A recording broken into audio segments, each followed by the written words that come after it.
கர்த்தருடைய பரிசுத்த நாமத்திற்கு ஸ்தோத்திரம். இன்றைய நாளின் தியானத்திற்கென்று தெரிந்து கொள்ளப்பட்ட வேத வசனம் உபாகமம் புத்தகம் 7ஆம் அதிகாரம் 6ஆம் வசனம்.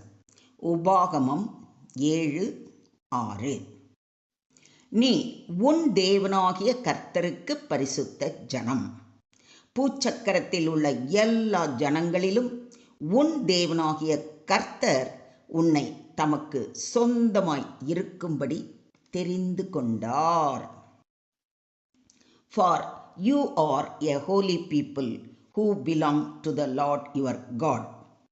Of all the people on earth, the Lord your God has chosen you to be his own special treasure. Amen. இன்றைய தியான வசனம் ஒரு சாதாரண அடையாளத்தை மட்டும் சொல்லவில்லை, தேவனுக்கும் மனிதனுக்கும் உள்ள உறவின் ஆழத்தை வெளிப்படுத்துகிறது.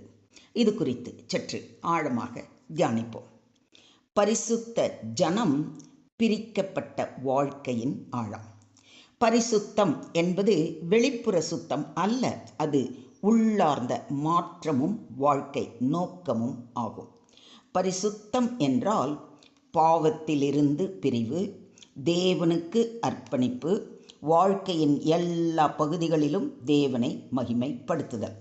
உதாரணமாக, ஒரு பாத்திரம் ஆலய பயன்பாட்டிற்காக வைக்கப்பட்டால் அது வேறு பயன்பாட்டிற்கு பயன்படுத்தக்கூடாது. அதே போல நாமும் தேவனுக்காக பிரிக்கப்பட்டவர்கள். இந்த வசனம் இஸ்ரவேல் ஜனங்களுக்கு தேவன் கொடுத்த ஒரு அடையாளமும் அழைப்பும் ஆகும். பரிசுத்தம் என்பது பாவமில்லாத நிலை மட்டுமல்ல, தேவனுக்காக பிரிக்கப்பட்ட வாழ்க்கை என்பதை குறிக்கிறது. இஸ்ரவேல் ஜனங்கள் மற்ற ஜனங்களைப் போல வாழ வேண்டாம். அவர்கள் வாழ்க்கை தேவனுக்காக தனியாக இருக்க வேண்டும். இன்று நமக்கும் இது பொருந்துகிறது. நாம் உலகத்தில் இருந்தாலும் உலகத்துக்குரியவர்களாக அல்ல, தேவனுக்குரியவர்களாக வாழ வேண்டும். நம் நடைமுறை வாழ்க்கையில் நம் பேச்சு பரிசுத்தமாக இருக்க வேண்டும். நம் எண்ணங்கள் சுத்தமாக இருக்க வேண்டும். நம் செயல்கள் தேவனுக்கு மகிமை தர வேண்டும். தேவனுடைய தேர்வு அன்பின் ரகசியம். இஸ்ரவேல் ஒரு பெரிய ஜனம் அல்ல, பலவீனமானதே.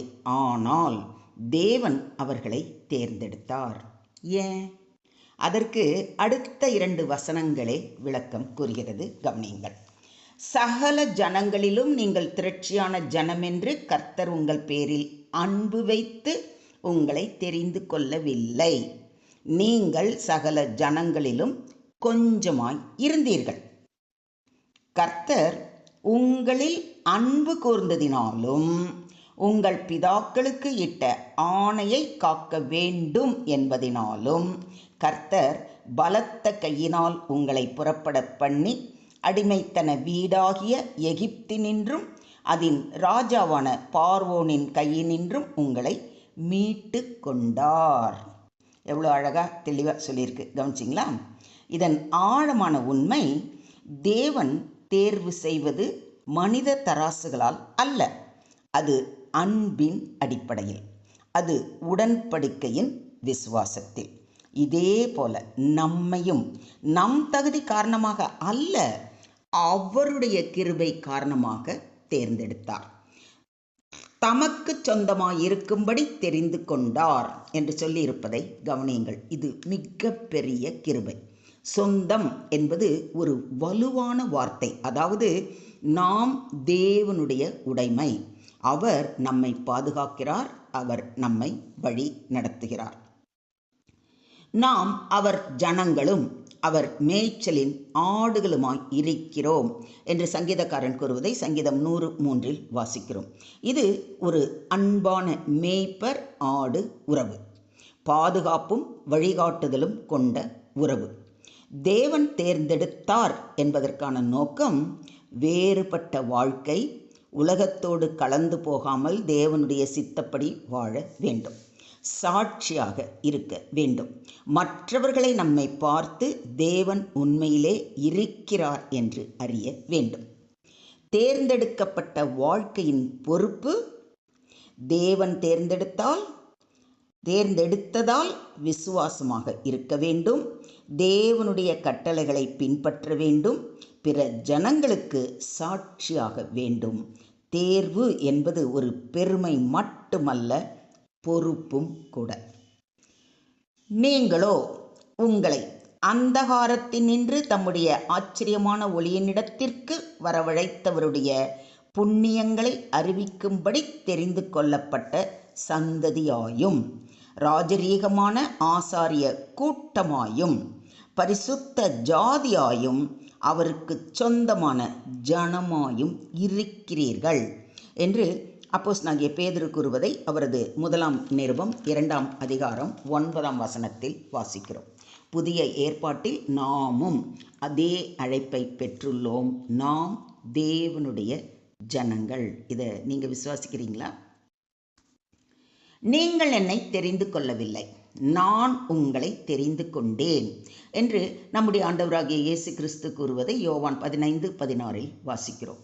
நம் வாழ்க்கை தேவனுடைய திட்டத்தின் ஒரு பகுதி. மொத்தத்தில் இன்றைய தியான வசனம் மூலம் நாம் கற்றுக்கொள்ளும் பாடம், நம் அடையாளம் பரிசுத்த ஜனங்கள், நம் ஆதாரம் தேவனுடைய கிருபை, நம் அழைப்பு வேறுபட்ட வாழ்க்கை, நம் பொறுப்பு சாட்சியாக இருப்பது. இந்த வசனம் நம்மை நாமே சோதித்தறிய ஒரு வாய்ப்பு அளிக்கிறது. நான் உண்மையிலேயே தேவனுக்கு உரியவனா? என் வாழ்க்கை பரிசுத்தமாக இருக்கிறதா? இதை நீங்களே யோசித்து நீங்களே முடிவு பண்ணுங்கோங்க. இஸ்ரவேல் பல முறை தேவனை விட்டு விலகினார்கள். அதனால் அவர்கள் ஆசீர்வாதத்தை இழந்தார்கள். இதிலிருந்து நாம் கற்றுக்கொள்ள வேண்டியது, நாம் தேவனால் தேர்ந்தெடுக்கப்பட்டிருந்தால் தேவனுடைய அழைப்பை ஏற்று பரிசுத்தமாக வாழ வேண்டும். தேவனுடைய அன்பிலும் கிருபையிலும் நிலைத்திருப்போம். தேவனுடைய உரிமையாய், அவருடைய சொந்தமாய், அவருடைய சித்தத்திற்கு ஏற்ப இந்த உலகத்திற்கு ஒளியாய் இருப்போம். நாம் தேவனுடையவர்கள் என்றால் நம் வாழ்க்கை வேறுபட வேண்டும், நம் முன்னுரிமைகள் மாற வேண்டும், நம் நோக்கம் தேவனை மகிமைப்படுத்த வேண்டும். என்ன, அப்படியே செய்வோமா? தேவநாமத்தை மகிமைப்படுத்துவோமா? ரெடியா? Today's verse reveals that God chose His people to be holy and set apart, not because of their strength or merit, but because of His love and covenant faithfulness. Being chosen means belonging to God as His treasured possession. This identity brings both privilege and responsibility. Believers are called to live differently, reflect God's holiness, and be a light to the world. Holiness is not just outward behavior, but an inward transformation. Therefore, God's people must remain faithful and live a life that honors Him. Do you? ஸ்தோத்திரம் ஆண்டவரே, ஸ்தோத்திரம் கர்த்தாவே, ஸ்தோத்திரம் ஸ்தோத்திரம் ஸ்தோத்திரம்.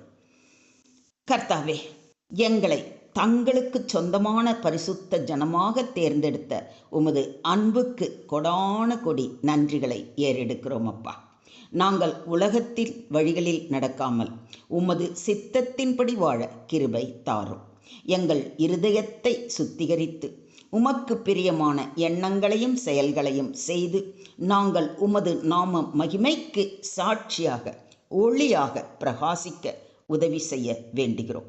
எங்கள் வாழ்க்கை முழுவதும் உமக்கு அர்ப்பணிக்கப்பட்டதாக இருக்க எங்களை முற்றிலுமாக தாழ்த்தி உம்முடைய கரங்களிலே ஒப்பு கொடுக்கிறோம்.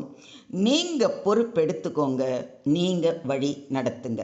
சகல துதி கன மகிமை யாவையும் ஒருவருக்கே செலுத்துகிறோம். மீட்பர் இயேசுவின் மூலம் ஜெபம் கேளும் எங்கள் ஜீவனுள்ள தகப்பனே, ஆமென்.